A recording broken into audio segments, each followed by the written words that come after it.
The air around me is thick, with the weight of silence, punctuated only by the low hum that seems to resonate from the monumental structure before me. The ziggurat looms like a forgotten titan, its massive, weathered stones towering against the stark sky. Each step I take feels deliberate, as if the ground itself is both a cradle and a shroud, holding secrets I am not yet ready to uncover. The landscape stretches endlessly, an expanse of ochre sands and jagged rock formations carved by time. The road being's presence lingers in my mind, a fleeting specter that vanished just as quickly as it appeared. The words it spoke echo within me.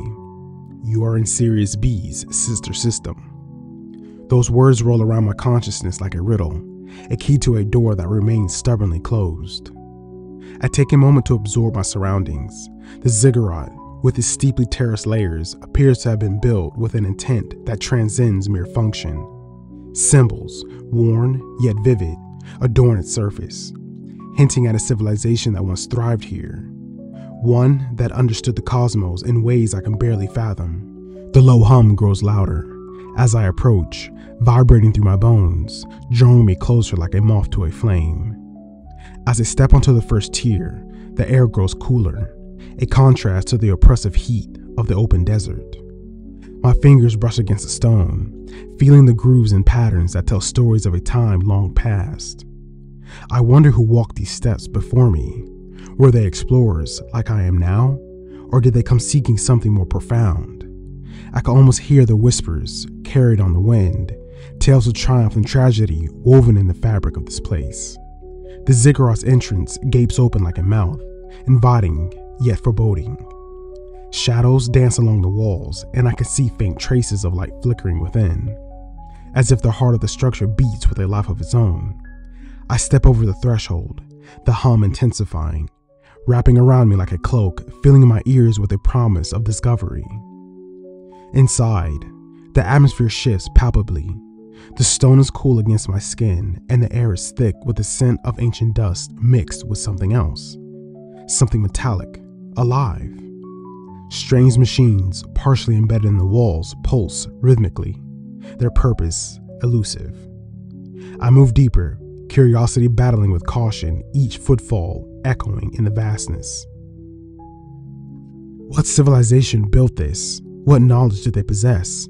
I pause, letting the hum wash over me, feeling its resonance within my chest. It speaks of connection, of a shared existence that transcends the void of space and time. I am but a wanderer, a lost astronaut in search of meaning amidst the remnants of a world that once was. As I venture further into the depths of the ziggurat, I can't shake the feeling that I'm on the verge of something monumental, something that could redefine my understanding of life, the universe, and my place within it all.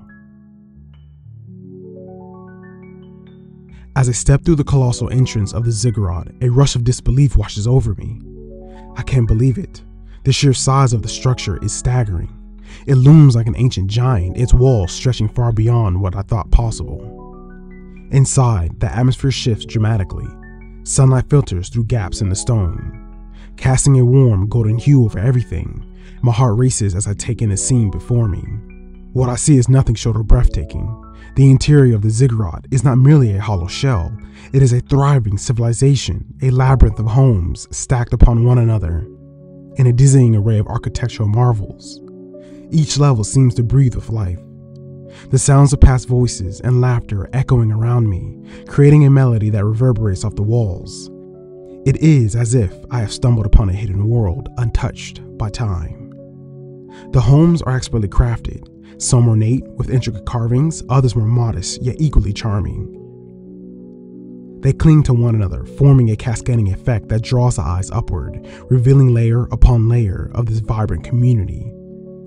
I cannot help but marvel at the ingenuity of the past inhabitants, who have managed to transform this monumental space into a thriving metropolis. The design is both chaotic and harmonious, a testament to their creativity and adaptability. As I walk deeper into the heart of the ziggurat, I can't help but notice the gardens that dot the living spaces, flourishing with greenery and color. I'm at a loss as to how they are still thriving when this place clearly, at least to my eyes, looks abandoned. It's a stark contrast to the cold, desolate landscape outside. Here, life thrives. The air is filled with something strange, something that my senses shouldn't pick up. The scent of cooking, wafting from various homes where families would have gathered to share meals. I catch glimpses of vibrant textiles hanging from windows, each telling of its own story, each thread woven in the history of makers. There is a sense of community here that is palpable, a bond forged through shared experiences, struggles, and joys. I climb a narrow staircase that winds through the inner walls, feeling the cool stone beneath my fingers. With each step, I am drawn further into this world, and the enormity of the Ziggurat becomes more pronounced. It's not just a building, it's a living entity, a monument to resilience and hope.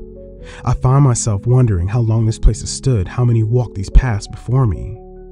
Reaching to a higher level, I pause to gaze out over the sprawling expanse of homes.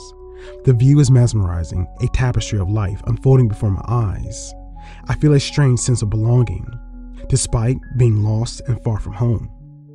Perhaps the Ziggurat, with its towering presence and vibrant heart, is more than a shelter.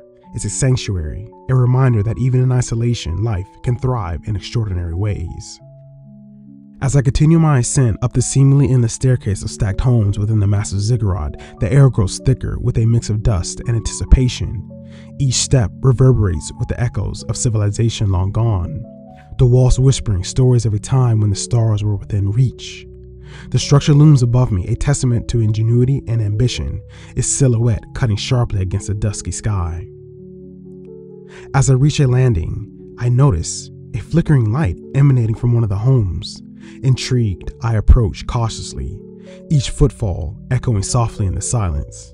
The door, slightly ajar, creaks open at my touch, revealing a warm glow that spills into the dim corridor. I step inside, the atmosphere shifting from the cold exterior to a comforting warmth that envelops me like a long-lost embrace. Inside, the home is surprisingly intact. Furnishing, though dust-covered, hint at a life once lived here. My gaze is drawn to a tablet, resting on a table at the center of the room. Its surface shimmers, radiating an inviting light that seems to pulse with a life of its own. As I approach, a familiar sensation washes over me, and before I can reach out, the glowing woman materializes beside the tablet. Her presence, though mysterious, now feels welcoming, a blend of light and warmth. She regards me with an expression that conveys both familiarity and urgency. "You have come far, astronaut, and yet you remain determined and resilient," she says, her voice echoing softly around me. The civilization, once thriving, held the key to interstellar travel. They crafted the Dogon, a ship of unimaginable power, capable of traversing the vastness of the cosmos. I stand in awe, absorbing her words. The name Dogon resonates with me, a memory not of my own, but of something much greater, an echo of ambition and exploration. As I think deeper, I begin to recall a tribe in the African continent that shares the same name. She gestures towards the tablet, and it flickers to life, images swirling and coalescing into scenes of bustling marketplaces and towering spires, the vibrancy of a world that knew no bounds. "They were dreamers," she continues, her voice imbued with a mix of pride and sorrow. "They reached for the stars, united by a vision that spanned galaxies. But ambition can be a double-edged sword. Their quest led to their downfall. The very technology that lifted them became their undoing." The tablet reveals glimpses of the Dogon, sleek and powerful, gliding through the void, leaving trails of starlight in its wake. I feel a pang of longing, a desire to understand more, to uncover the truth behind the rise and fall. The glowing woman watches me intently, as if she can sense my yearning. "Your journey is not to explore this place," she says, her eyes shimmering with intensity. "It is to learn from their legacy. You must understand what they lost and what they sought. Only then can you find your own path among the stars, and you can help locate the Dogon." It was at that moment, unsure if it was a slip or a mistake, but I now believe I understand why am I here. With that, the tablet dims, and the room begins to fade, but her presence lingers in my mind. As I step back into the corridor, the weight of her words presses upon me. Unsure of what comes next, but I believe I must continue upwards on the steps, because more answers must lay at the top.